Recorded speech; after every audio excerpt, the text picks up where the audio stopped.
Hey, Hillside. Sorry for the construction noise, but of course they weren't doing this, and I get all ready to record, and then that started up, but we're gonna do it anyway. So hopefully it's just background noise if you can hear it at all. But the other day just started reading in Job. Now, Job is not my favorite book. I don't love it, but I did have some things stick out to me in the first couple chapters. So first off, kind of a side note is when the servants come, and for context, I suppose, the servants have just come to Job. Satan says, hey, this guy, he only serves you because you've protected him all this stuff. Let me do whatever to him. And God says, okay, just don't harm him.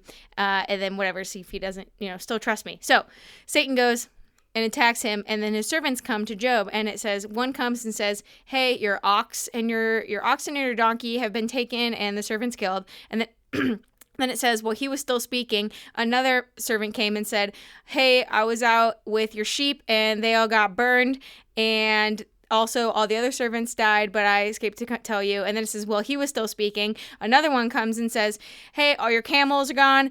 And then when he was still speaking, another one comes and says, hey, all your sons and daughters, the house fell over and they all died. Now, I did think, if this were going to happen to me, I do think I would prefer that it all happened like that, whereas while he was still speaking, the next guy came and told me. And so it was just like boom, boom, boom, boom, boom, all at once. So I just process it all at once rather than having to incrementally take on, process the loss, get another one, process the loss, just boom, hit me with it. But what I wanted to talk about was in chapter 2, it says that at the end is when his friends come. Now, we know if you continue on in Job, his friends definitely say some incorrect things. Don't give him the best advice. But I do think that before they do any of that, they actually get something right here. It says that they sat with him. They sat with him on the ground 7 days and 7 nights, and no one spoke a word to him, for they saw that his suffering was very great. 7 days and 7 nights, they just sat with him. They didn't say a word because his suffering was very great. And I thought, I appreciate this. Because how many times, if you're in a great suffering and someone comes to you, and maybe it's not this depth of suffering that requires 7 days and 7 nights, but just you're suffering and you're pointing out and someone sees that and they just start talking or they want to fix it or whatever, and you just want, you can't handle that right then, right? You just want silence and just sitting.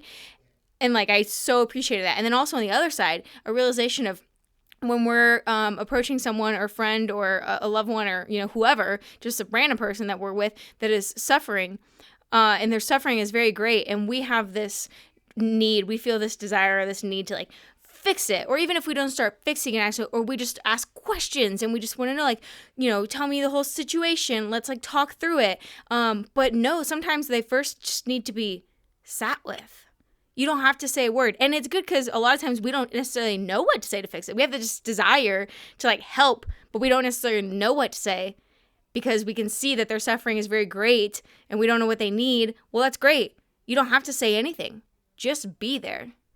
And just being that presence at first as they're doing suffering, it's what God offers to us. He just says, he doesn't say, I'm going to spare you from the suffering, right? He just says, I'm going to be with you in it. And so that's what we can do. We can just go be with people and suffering. And then also when we're suffering, we can you just be with me, right? And maybe someone starts talking, you're just like, can you just not? I'm having a Job moment. Just sit here with me, right? So that's what stuck out to me at first. They did get something right.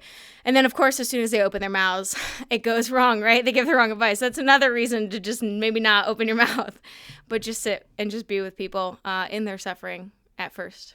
And that's what I have for you today, and we'll see you next time, Hillside.